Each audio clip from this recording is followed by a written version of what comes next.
네, 안녕하세요. 1번 타자입니다. 1번 타자의 덕목이 빠른 발일 텐데 그러면 체중이 많이 나가면 안 되잖아요. 제가 일주일 사이에 한 5kg 정도 빠진 것 같습니다. 불쌍히 여겨 주셔. 네, 이상진 목사입니다. 안녕하세요. 네, 이제 양육의 시기가 찾아왔습니다. 양육 때마다 우리 담임 목사님의 돌탕 집탕 설교를 많이 들으시고 또 이제 과제를 하실 텐데요. 저도 오늘 말씀 준비하면서 여러 번 그 설교 말씀을 다시 들어봤는데 제가 얼마나 집탕이면서 또 돌탕인지를 다시금 보게 되었습니다. 특별히 오늘 우리가 함께 나눌 말씀은 집에 있는 탕자 그 부분에 속합니다. 집 나갔던 둘째 아들이 돌아오자 아버지는 기뻐하는데 맏아들은 분노를 하고 있습니다. 아버지의 마음이 어떠한지 알지 못하니 함께 있어도 그 기쁨에 참여하지를 못하는 것이죠. 우리도 내 생각이 상대방의 생각과 다르면 거리를 두게 됩니다. 내가 무시당하고 거절당하는 것 같아서 분노하지요. 그래서 상대방의 마음을 알고 또 하나님의 마음을 아는 것이 무척 중요한 것 같습니다. 오늘 본문 함께 묵상하면서 우리와 함께 계시는 하나님의 마음에 대해서 또 하나님과 함께 있는 우리에 대해서 함께 나눠보겠습니다. 너는 항상 나와 함께 있으니 첫째로 거부해도 권하시는 하나님입니다. 25절에서 28절입니다. 맏아들은 밭에 있다가 돌아와 집에 가까이 왔을 때 풍악과 춤추는 소리를 듣고 한 종을 불러 이 무슨 일인가 물은데 대답하되 당신의 동생이 돌아왔음에 당신의 아버지가 건강한 그를 다시 맞아들이게 됨으로 인하여 살찐 송아지를 잡았나이다 하니 그가 노하여 들어가고자 하지 아니하거늘 아버지가 나와서 권한대. 네, 맏아들이 밭에서 열심히 일을 했습니다. 성실하게 일을 하고 집에 들어가고 있는데 집 근처에 왔을 때 이 풍악 소리, 춤추는 소리가 들립니다. 아마 의아했을 것이에요. 무슨 우리 집에 좋은 일이 있을까? 그런 게 있을 리가 없는데 동생은 집을 나가서 어디에 있는지도 모르고 나는 열심히 일하면서 아버지를 섬기고 있지만 아버지는 좋은 소리 한번 해주는 그런 분이 아니신데 뭐가 좋아서 지금 잔치 소리가 들리지? 의아해했겠죠. 그래서 한 종을 불러서 무슨 일인지 묻습니다. 그가 당신의 동생이 건강하게 돌아왔고 그래서 아버지가 살찐 송아지를 잡으며 잔치를 배설했다라는 답이 돌아왔습니다. 이 대답을 들은 맏아들은 화가 납니다. 허랑방탕하게 살다가 돌아온 그 둘째 아들이 건강하게 돌아왔다는 그것이 뭐가 그리 기쁘다고 잔치까지 열어주느냐 하는 생각이죠. 아무리 좋게 얘기해도 따뜻한 밥 한 끼 먹이고 하루 이틀 좀 쉬게 하다가 다시 자기와 함께 밭으로 보내는 게 맞는 생각 같은데 살찐 송아지까지 잡고 대대적인 잔치를 연 아버지가 너무 이해가 되지 않고 못마땅합니다. 그리고 나만 열심히 일했네 하는 생색과 피해의식으로 분노하여 집에 들어가기를 거부합니다. 아버지의 마음이 도저히 이해가 되지 않습니다. 내 생각이 강하고 나만 옳다 하는 생각이 강하면 그 누가 얘기를 해도 듣지를 않지요. 거절하기 일쑤입니다.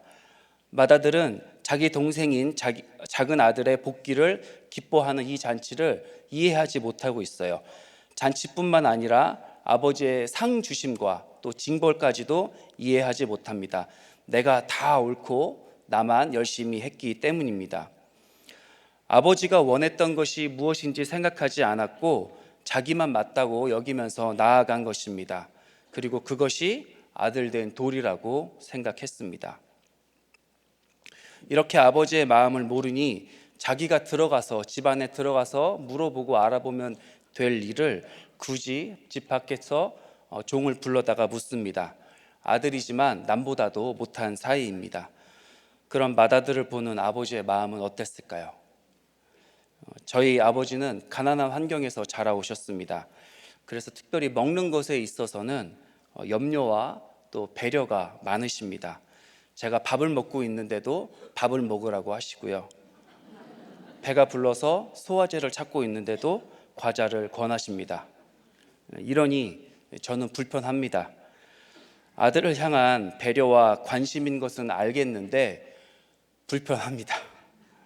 아버지도 아마 답답해 하실 거겠죠. 아들에게 이것밖에 해주지 못하니 내가 사랑을 보여주는 방식이 이것밖에 되지 않으니 아마 아버지도 답답하셨을 거예요. 그래도 저희 부자는 귀엽기라도 하죠. 오늘 성경에 나오는 이 맏아들은 자기 생각에 갇혀서 꼬일 대로 꼬였습니다. 집에 들어가 아버지의 잔치에 참여하기를 거부하고 집 밖에 서서 분노만 하고 있습니다. 우리는 늘 거부합니다. 말씀에 대하여 거부하고 공동체에 대하여 거부합니다. 내 생각이 강하면 다른 사람의 의견이 들리지 않습니다. 내 생각이 강하다는 것은 내가 옳다는 것입니다. 나는 의롭고 정직하고 성실하다, 이런 것이죠. 그래서 다른 사람의 마음을 잘 이해하지 못합니다. 내 생각이 강하면 나를 힘들게 하는 배우자를 거부합니다. 자녀가 속을 썩이면 내 탓은 아니라고 합니다.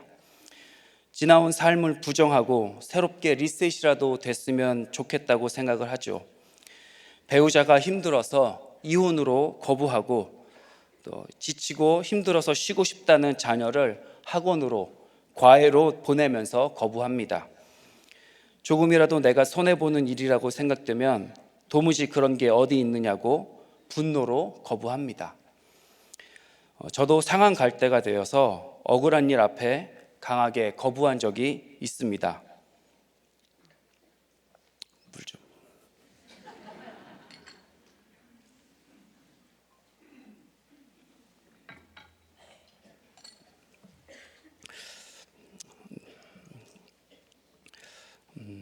저의 상한 갈 때였었던 적이 있었는데요. 열심히 저는 사역을 했었고 주변에 누가 되지 않으려고 애를 썼었습니다. 그런 삶을 살다가 결혼을 하고 나서도 여전히 그런 삶을 유지했습니다. 내가 인정받아야 하는 교회의 일이 늘 우선이었고 내 명예가 칭찬받고 인정받는 그것이 우선이었습니다. 결혼을 했음에도 불구하고 가정보다 밖에서의 일에 더 시간과 에너지를 썼습니다. 교회 일이 먼저고 학교 공부가 먼저였습니다.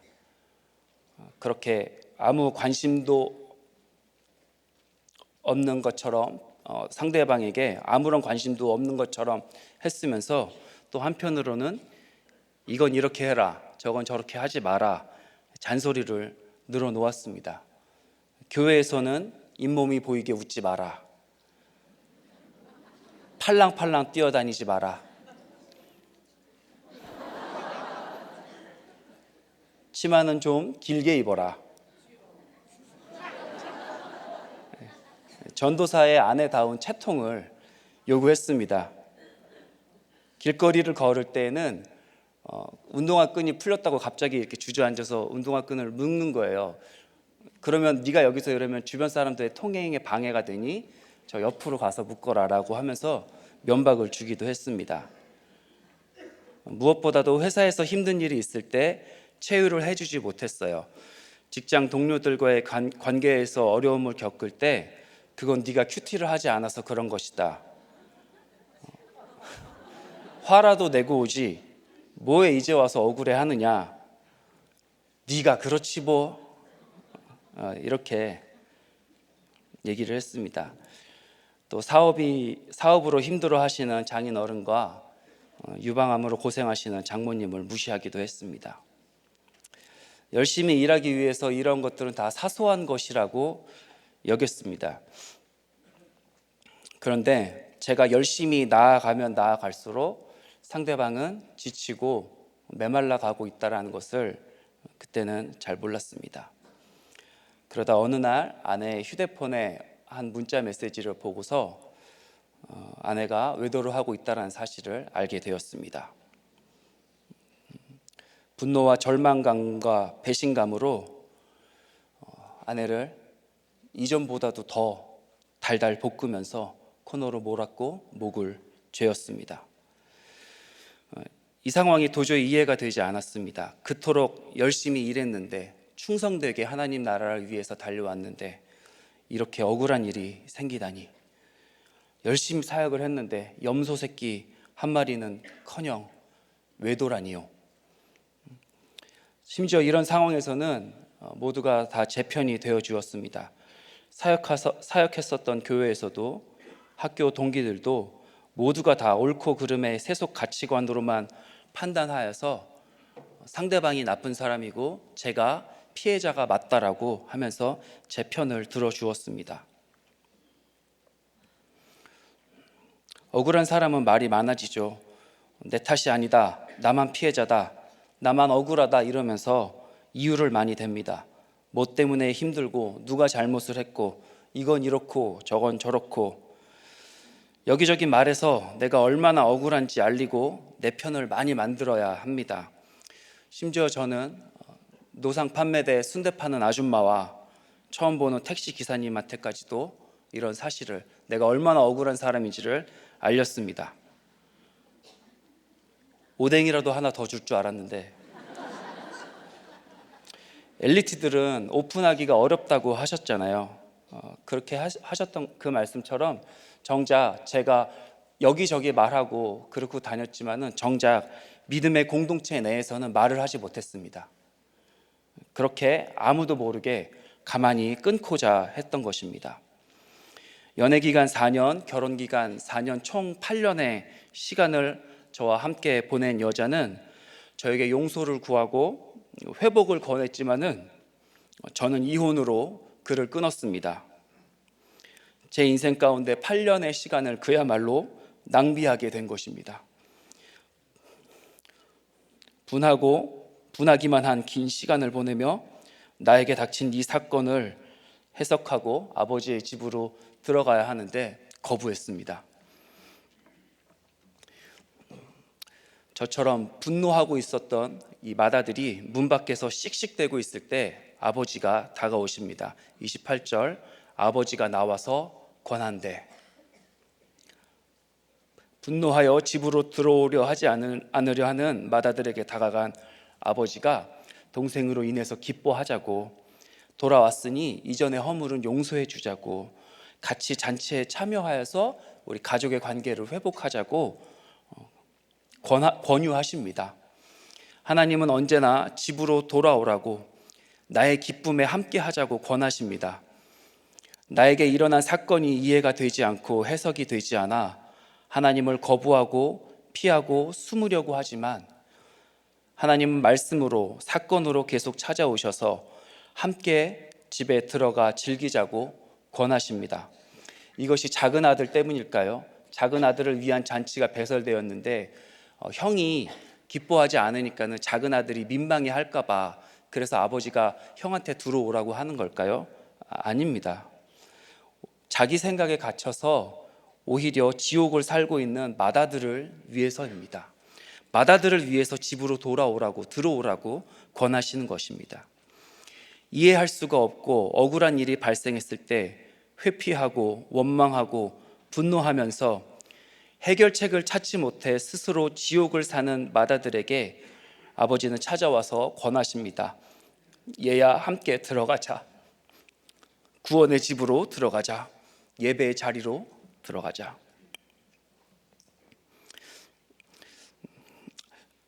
이 사건이 해석이 되지 않아서 날마다 분노하면서 원망만 늘어놓았고 꿈속에서까지 소리를 고래고래 질렀습니다. 당시 학생이었었는데요. 학교를 제대로 다닐 수가 없어서 마지막 학기를 휴학을 했습니다. 그리고 동기들은 다 졸업했고 그 다음 학기에 학교를 복학을 했는데 거기서 권하시는 하나님의 음성을 듣게 되었습니다. 담임 목사님을 만나 뵙게 된 것이죠. 신앙 수련회 그런 곳에 강사로 오셨었는데요. 목사님께서 목사님의 고난을 나누시며 고난 중에서도 말씀 묵상을 놓지 않고 또 말씀을 통해 삶을 해석하자고 권하셨습니다. 큐티로 살아나신 간증을 들었을 때 구속사가 뭔지도 모르지만 저분은 진짜다 라는 생각이 들었던 것이 기억이 납니다. 저는 그 이후로 계속해서 큐티인으로 큐티를 해왔고 사역하는 교회들마다 큐티인으로 나눔을 했습니다. 물론 구속사 말씀이 들리지 않아서 제대로 된 말씀 묵상 큐티를 했다라고는 할 수는 없지만, 그날 그 수련의 강사로 오신 우리 목사님이 하나님의 권하심이었습니다. 들어오너라, 성경을 묵상하고 함께 나누어 보자. 너의 상처가 별이 될 것이다. 들어오너라. 고난이 축복인지 상처가 별이 되는지 그는 나보다 옳은지 저는 잘 알지 못했지만, 그래도 큐티인으로 묵상을 하고 사역하는 교회의 청년들과 계속 나누었습니다. 그렇게 분노에 차서 가정도 버리고 내 자신도 버리고 억지로 겨우 학교만 다니면서 하나님의 집 안으로 들어가기를 거부하고 있었던 저에게 하나님은 담임 목사님을 보내셔서 권하셨습니다. 그리고 책을 읽게 하셨습니다. 날마다 큐티하는 여자. 오늘 이렇게 들고 와서 이렇게 들어야 되는데 깜빡했습니다. 믿고 싶지 않은 일이 생기고 인정할 수 없는 일이 생겨서 어떻게 그럴 수가 있느냐며 분노에 차서 교회를 떠나고 하나님을 원망하고 혼자만의 동굴로 회피하고 또 이혼과 자살로 분노를 표합니다. 그래도 하나님은 우리에게 찾아오셔서 예배를 권하고 목장을 권하고 큐티를 권하십니다. 이것이 우리가 원망의 사건으로부터 자유롭게 되어 참 기쁨을 주시는 하나님을 누리는 방법이기 때문입니다. 믿지 않는 가정에서 태어난 제가 이렇게 주일 예배에서 말씀을 전하게 된 것도 저희 가족에게는 하나님께서 권하시는 사건입니다. 오늘 2부 때 오실 건데 저희 장모님하고 저희 어머니가 오시기로 했거든요. 네. 네, 적용 질문입니다. 이해가 되지 않고 분하고 억울한 사건은 무엇입니까? 그 일을 목장에서 잘 나누고 계십니까? 예배와 목장과 큐티를 통해 하나님께서 권유하고 계심이 느껴지십니까?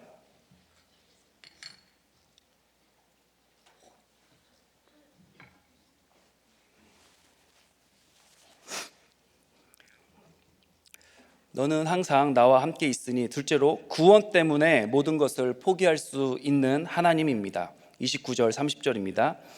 아버지께 대답하여 이르되 내가 여러 해 아버지를 섬겨 명을 어김이 없거늘 내게는 염소 새끼라도 주어 나와 내 벗으로 즐기게 하신 일이 없더니 아버지의 살림을 창녀들과 함께 삼켜버린 이 아들이 돌아오매 이를 위하여 살찐 송아지를 잡으셨나이다. 맏아들이 마음이 상해서 빈정대면서 하는 말입니다. 아버지의 마음을 전혀 알지 못하니 아버지의 이 아들 이러면서 이 아들이 돌아온 것으로 살찐 송아지를 잡으시다니 이것은 굉장한 낭비라고 생각하고 있습니다. 자기는 친구들과 함께 즐길 염소 새끼 하나 얻지를 못했었는데 이것은 불공평한 처사라고 생각이 됩니다. 네, 맞습니다. 열심히 일한 맏아들에게는 적절한 보상이 주어지고 재산 들고 방탕하게 지내다 다 탕진하고 겨우 몸만 돌아온 둘째 아들에게는 적절한 벌이 주어져야지 마땅하지요. 맏아들에게는 공로가 있고 둘째 아들에게는 공로가 없기 때문입니다. 맏아들에게는 무슨 공로가 있습니까? 가정 경제를 책임지는 공로, 가정을 위해 노동력을 제공하는 공로, 아버지를 주인으로 섬기며 종처럼 일했고 그럼에도 염소 새끼 하나 달라고 자유롭게 말하지 못하고 참았던 공로가 있습니다. 자유가 아니라 종으로 섬기면 자기가 한 일이 다 공로가 됩니다. 그러니 아버지가 작은 아들의 복귀를 기뻐하며 배설한 잔치는 낭비가 됩니다. 맏아들에게 있어서 아버지는 탕자입니다. 탕부입니다. 탕진하시는 아버지. 아버지는 지금 분명 비효율적이고 경제적이지 않은 일에 낭비를 하고 있습니다. 아버지가 이것을 모를 리 없겠죠. 하지만 그래도 아버지는 낭비를 합니다. 낭비라고 생각하지도 않습니다. 왜 이런 낭비를 할까요? 아버지는 왜 이런 손해를 볼까요? 굳이 이렇게까지 쓸데없는 일을 하는 이유는 무엇입니까? 바로 구원 때문입니다. 작은 아들은 아버지를 죽은 자로 여기고 유산을 달라고 했습니다. 멀쩡하게 살아있는 아버지에게 아버지가 죽은 다음에야 받을 수 있는 유산을 요구했어요. 이것은 동네 사람들이 이 작은 아들을 혼내주고 마치 죽은 사람처럼 취급하는 그런 벌을 내려도 할 말이 없는 것이죠. 그런데 그는 그렇게 받은 돈을 나가서 다 탕진했습니다. 도박으로, 유흥으로, 어쩌면 투자를 하려다 사기를 당했을지도 모르겠습니다. 어쨌든 자기 욕심만 다 채우려고 마구마구 돈을 써버렸어요. 누가 봐도 불효자고 문제가 있는 사람이 분명합니다. 곁에 두고 싶지 않은 사람, 두 번 다시 만나고 싶지 않은 사람, 내 인생에서 없어졌으면 좋겠을 그런 사람입니다. 같이 있으면 나한테 또 피해를 입힐 사람, 손해를 끼칠 사람, 죄인입니다. 그런데 아버지는 그 죄인이 돌아옴을 인하여서 기뻐하고 있습니다. 나에게 손해를 끼치고 피해를 입혀도 그가 멀쩡하게 돌아온 그것이면 족하다고 합니다. 너 때문에 우리 집에 빚이 쌓이고 채무 딱지가 붙고 신용 불량자가 되어도 너가 돌아온 그것이면 족하다면서 살찐 송아지까지 잡습니다. 이런저런 엄청난 피해와 손해를 겪어도 아버지에게 가장 중요한 가치는 그 아들이 집으로 돌아왔다는 바로 그것입니다. 아버지가 싫고 아버지를 무시해서 떠났고 또 경제적인 피해까지 끼쳤을지라도 아들이 돌아온 것으로 인해 살찐 송아지를 잡는 것입니다. 하나님 아버지의 마음이 여기에 있습니다. 하나님은 집 나간 우리가 다시 돌아와 예배의 자리에 거하기를 기뻐하십니다. 아버지가 싫고 무시가 되어서 돈만 챙겨 먼 곳으로 떠났던 아들이든 자기 생각이 너무도 강해 아버지가 동의가 되지 않고 화가 나 원망하여 거절한 아들이든 돌아오기를 기뻐하십니다. 그리고 이를 위해 아버지 하나님은 그 어떤 손해도 감수할 수 있습니다. 오래도록 기다리시며 우리에게 찾아와 권하시며 시간의 손해를 보십니다. 우리가 거절하면 거절당했다는 모멸감이 있으시겠지만 그런 자존심의 손해도 다 감수하십니다. 하나님께는 돈이 필요하진 않지만 아마 우리의 구원을 위해서라면 큰 돈도 아까워하지 않으실 분입니다. 그리고 우리의 구원을 위해 하나님께서 감수하셨던 손해, 피해, 낭비의 절정은 바로 독생자 예수 그리스도의 십자가 희생입니다. 세상 권세 아래에서 이기고 이기는 싸움만 하면서 사망으로 달려가는 우리를 위해 그 아들 예수 그리스도를 주셨습니다. 은혜를 받고 말씀이 들려도 이내 곧 하나님으로부터 돌아서는 우리를 위해 그리스도를 주셨습니다. 그렇게도 엉망인 우리 죄인을 구원하기 위해 하나님께서 목숨을 내주셨습니다. 낭비도 이런 낭비가 어디 있을까요? 그러나 구원 때문에 하나님 아버지는 그 낭비를 하십니다. 하나님께서 하나님의 목숨까지도 내어주실 정도로 우리는 하나님이 사랑하시는 귀한 존재이기 때문입니다. 그래서 그 낭비를 하시면서 그 죄인이 우리가 돌아왔을 때 살찐 송아지를 잡으시는 이것이 바로 하나님 아버지의 마음입니다. 우리도 이 마음을 품고 전해야 하겠지요.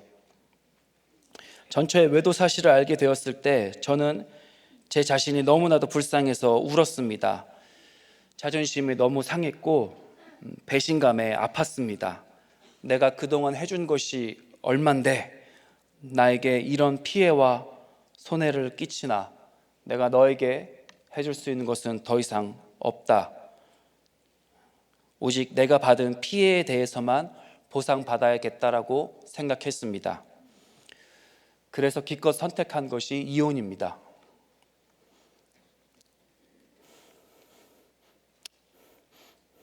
하나님께서 그 아들을 내어주시며 이루신 가정을 저는 제 자존심 때문에, 제 상처 때문에 파괴해 버렸습니다. 하나님은 제게 목숨까지도 내어주셨는데 저는 그 은혜를 완전히 저버렸습니다.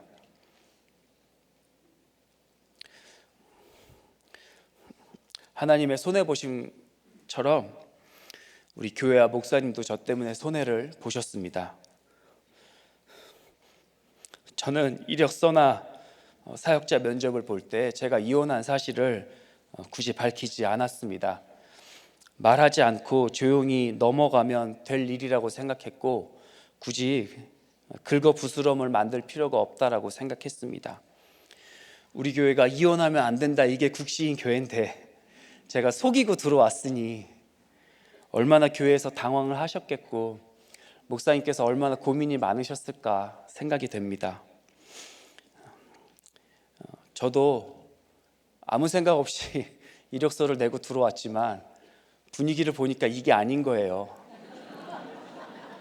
그래서 마음에 큰 부담이 늘 있었습니다.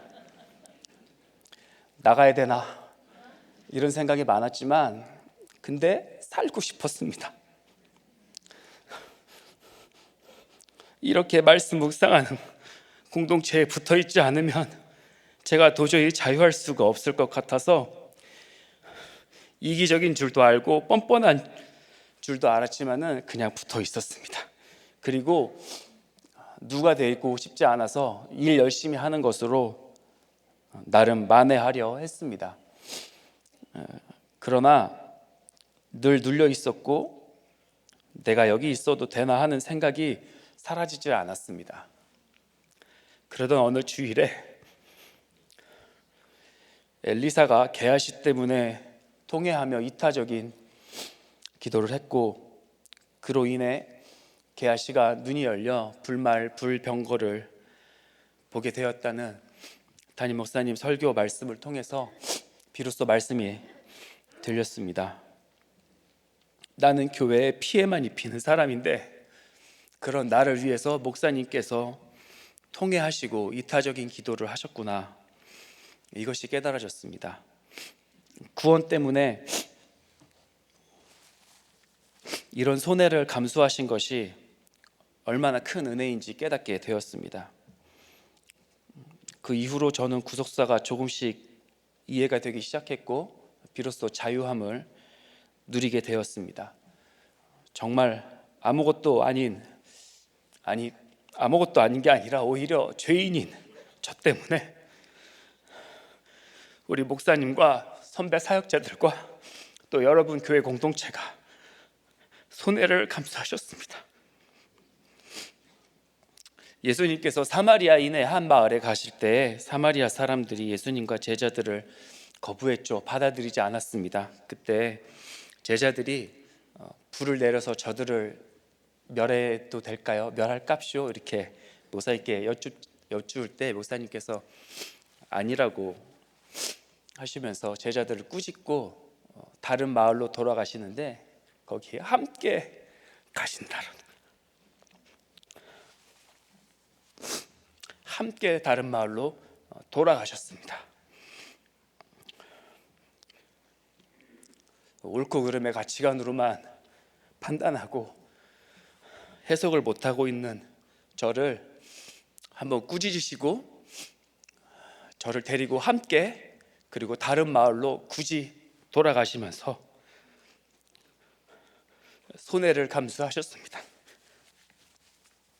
목사님과 공동체의 이 은혜 때문에 제가 오늘도 숨을 쉽니다.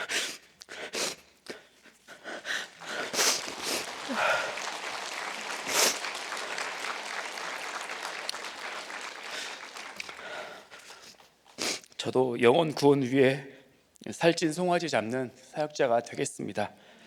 적용 질문입니다. 복음 전해야 할 그 한 사람을 위해 어떤 손해를 감수하겠습니까? 내가 예수 믿게 하기 위해 수고해 준 사람은 누구입니까?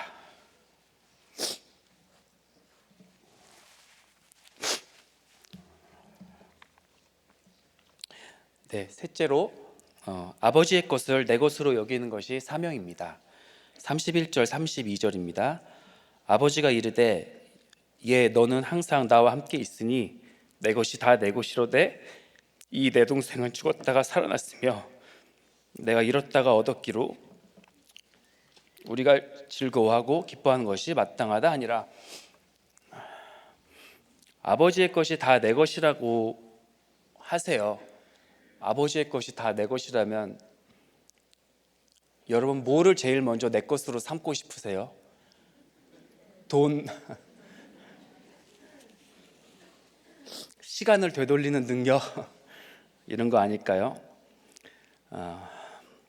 뼈 빠지게 일만 해온 맏아들에게 아버지는 내 것이 다 내 것이다 라고 하세요. 동생이 흥청망청 써버린 돈도 사실 일부 맏아들의 것이죠. 맏아들의 것이죠. 염소 새끼든 살찐 송아지든 다 맏아들의 것이죠.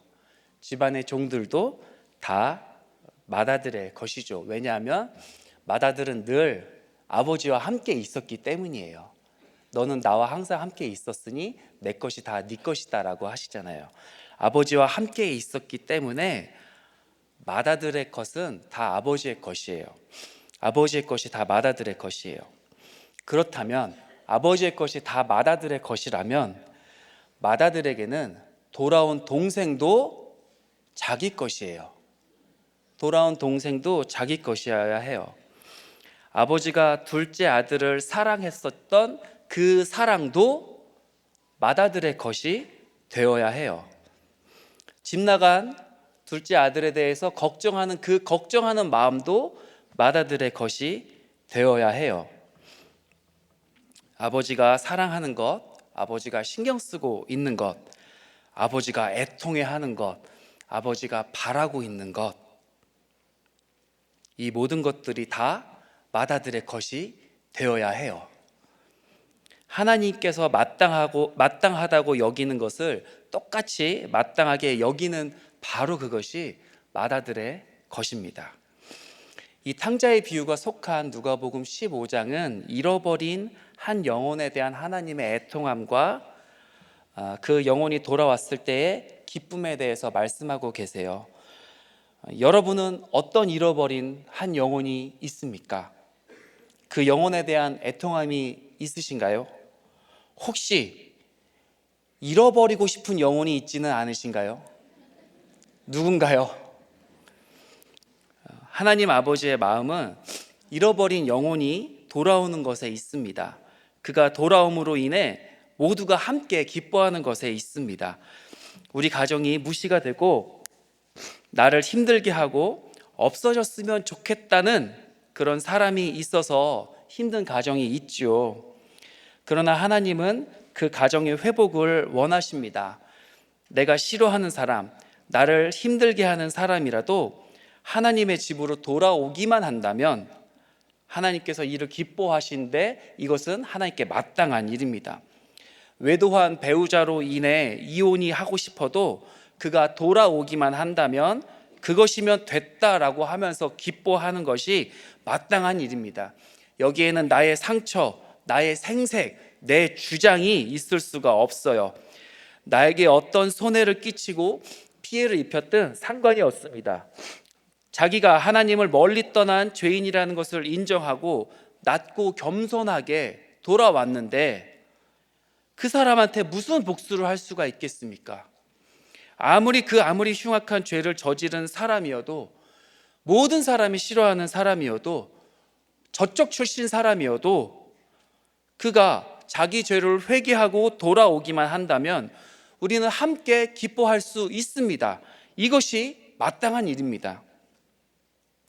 정말 사람 힘들게 하는 배우자와 함께 살고 계십니까?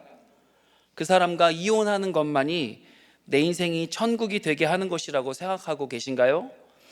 그 어떤 것도 이혼의 사유가 되지 않습니다. 심지어 외도한 배우자라고 해도 안 됩니다. 하나님께서 짝지어 주신 것을 사람이 사람의 방법으로, 사람의 이유로 나눌 수 없기 때문입니다.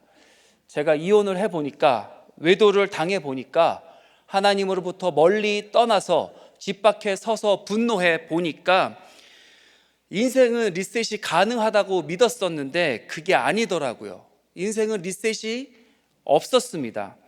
오히려 인생은 리셋이 있을 것이라고 믿고 살아왔었던 그 시간이 오히려 지옥이었고, 이혼을 하나마나 이것은 다 똑같았습니다. 제가 힘들다, 제 신상과 관련해서 힘들다, 이런 것만 말씀드리는 게 아닙니다. 내 영혼이 이혼으로 인해 하나님과 멀어지게 되었고, 그 사실을 내 체면과 교양 때문에 공동체에 제대로 나누지도 못하니 살아있어도 죽은 것 같은 지옥을 살아야만 했습니다. 하나님이 없으면 다 상한 갈대이고 다 지옥입니다. 말씀이 없으면 아무도 편할 수가 없어요. 내게 보내주신 사람을 하나님의 마음으로 사랑했어야 하는데 말씀이 없으니 인본적인 사랑만 하게 되고 이기적이고 생색을 내게 됩니다. 이건 사랑이 아니라 거래죠. 내가 이만큼 널 사랑해 줬으니 너도 그만큼은 나한테 부합해 줘야 한다. 이건 사랑이 아니라 거래입니다. 사랑에 대한 이런 잘못된 인식이 나의 배우자를 외롭게 하고 자녀를 지치게 합니다. 사랑은 거절당해도 계속 찾아가 권하는 것입니다. 사랑은 나에게 손해가 생기는 것을 개의치 않는 것입니다.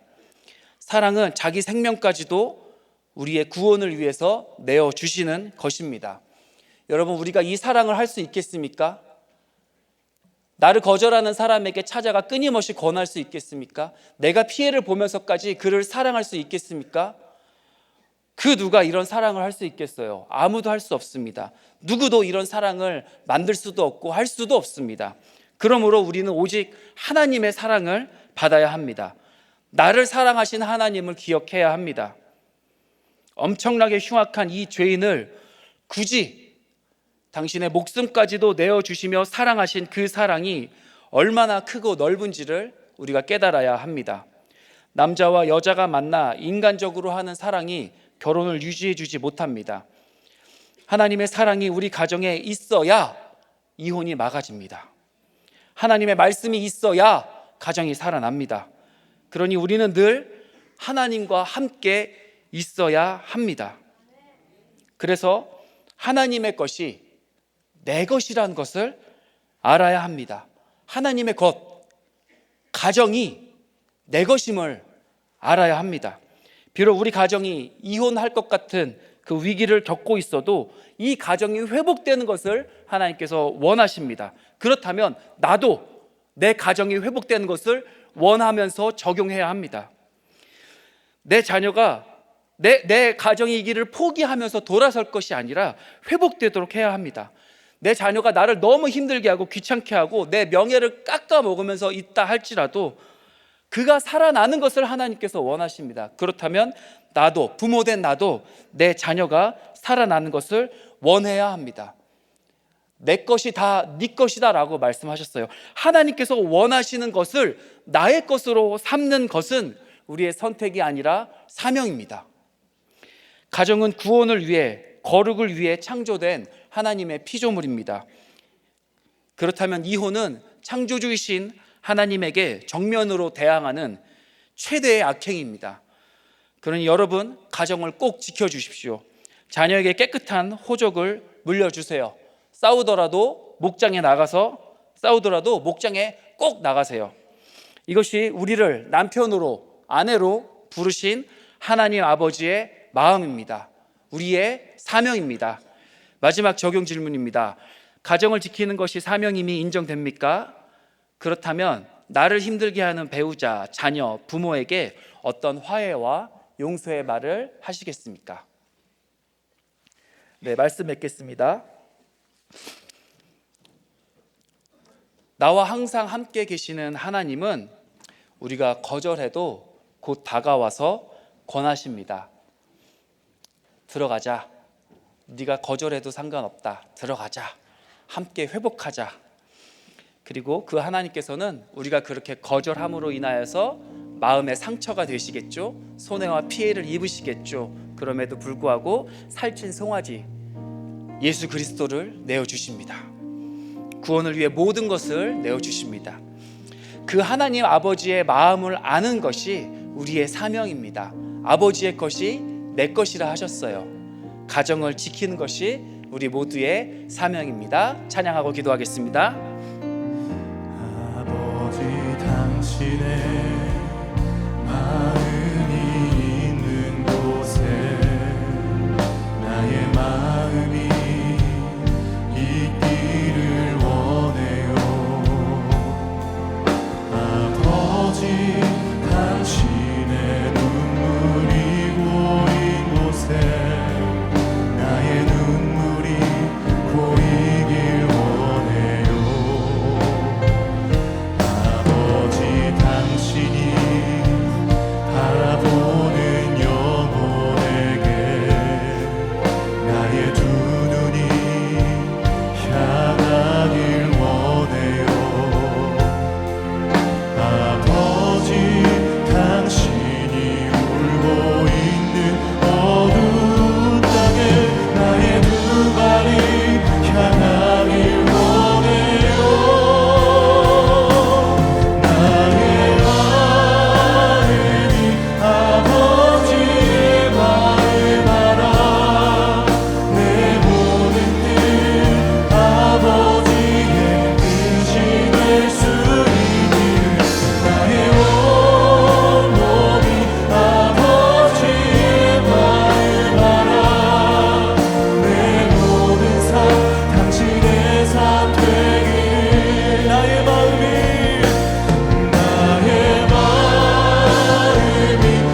아버지의 마음 알아. 내 모든 뜻 아버지의 뜻이 될 수 있기를.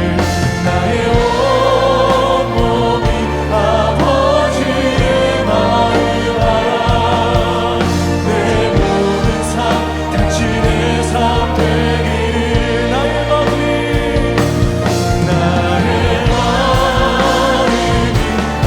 아버지의 마음 알아.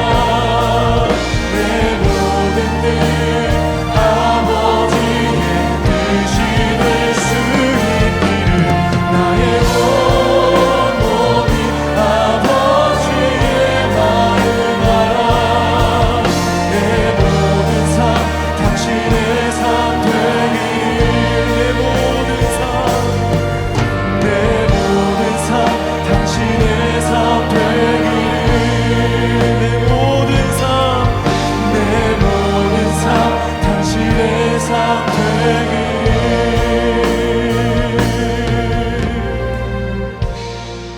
우리가 항상 나와 함께 계시는 하나님 아버지의 마음을 알아야 힘든 사람도 힘든 사건도 해석할 수 있습니다. 나를 위해 그 아들 보내신 은혜를 기억하며 우리도 손해볼 수 있게 해달라고, 구원 때문에 힘든 내 가족 받아날 수 있게 해달라고, 가정을 지키는 것이 사명이 되게 해달라고 우리 주님 부르고 통성으로 기도하겠습니다. 주여!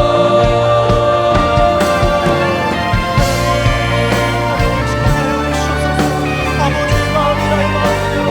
하나님 아버지 나의 통하시는 그곳에 나의 마음을 하여 주시옵소서. 아버지가 나를 통하시고 살리고자 하시는 그 사람을 향해서 나도 아버지 구원을 위한 적용을 할 수 있도록, 구원을 위한 통하며 아버지 그 사람을 위한 적용을 할 수 있도록 주여 역사하여 주시옵소서. 그것이 어떤 세대에 감사한 것이니 아버지 주여 역사하여 주시옵소서. 하나님 감사합니다. 사랑하는 마음을 원합니다. 우리 사랑의 마음이 우리 안에 있기를 원합니다. 주여 역사하여 주시옵소서. 그 마음으로 우리 아버지 나의 삶을 이끌어 주시옵소서. 아버지의 마음이 있는 곳에 나의 삶을 이끌어 주시옵소서. 주여 아버지 주의 말씀을 듣습니다. 말씀으로 전도하는 한 사람 아버지 그보다 하여 주셔서 아버지 주의 마음 가운데 역사하여 주시옵소서. 하나님 아버지, 저는 가정을 소중히 여기지 않았고 내 자존심과 상처만 중요하게 여겼습니다.